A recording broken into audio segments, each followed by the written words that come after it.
Kinshasa, mardi 9 novembre 2021, des lancements et travaux et assainissement et Salema Kikuna na commune ya Matete pour na quartier Baboma Pe Pululu na société JMC P office de voirie et drainage topé OVD na Mokuse. Lancement et bandaki na distribution topé na kokabula biloko ya mosala epai ya bajene ya commune ya Matete. Na cadre ya lutter contre ba inondation pe ko réduire topé ko silisa to ya ba brigand topé ya bana oyo to bengaka bakuluna pe ba izager ya nzela pe ba vandi ya commune ya Matete basilaki na ko remercier chef de l'état Félix Antoine Tshisekedi Tshilombo. Moi personnellement nazoko tona ndai botondi ke na monike mosala ya solo katamboka na bizo ezo salama kutu yambu na moi jabe na moi déjà que ONG mon ka sala pour péter na balabala bino boye lisusu pour longola mabele oyo zana kata zirase vraiment pour personnellement na monike mboka ezo tambola na sengi na bino ke bosuka wa teme bosala musala ya emonana bosuka wa na Matete me emonana kisasa mobimba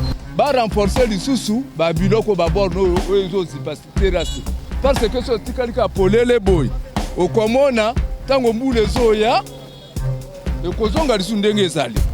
y compris tomonaki babandaki nano kuna na se toite mosali fe banda na source bon parce que so bobandi na se kuna bon siko source soki atindike ozomona ke ekozonga mosala ezozonga lisu ta bango bazosala bien tozosepela ndenge bazosala mosala lokwa babandi mosala oyo vraiment napesi bango longoni parce que baba doya wa kosala te mais bango lokwa basombi likambo oyo bakende nango libela po Matete te ekoma lokola ba commune mosusu. Pour na initiative kitoko pe société Johnny Matala compagnie topé JMC na Mokuse pour na ko soutenir vision ya kokomisa commune ya Matete propre pe ville province ya Kinshasa.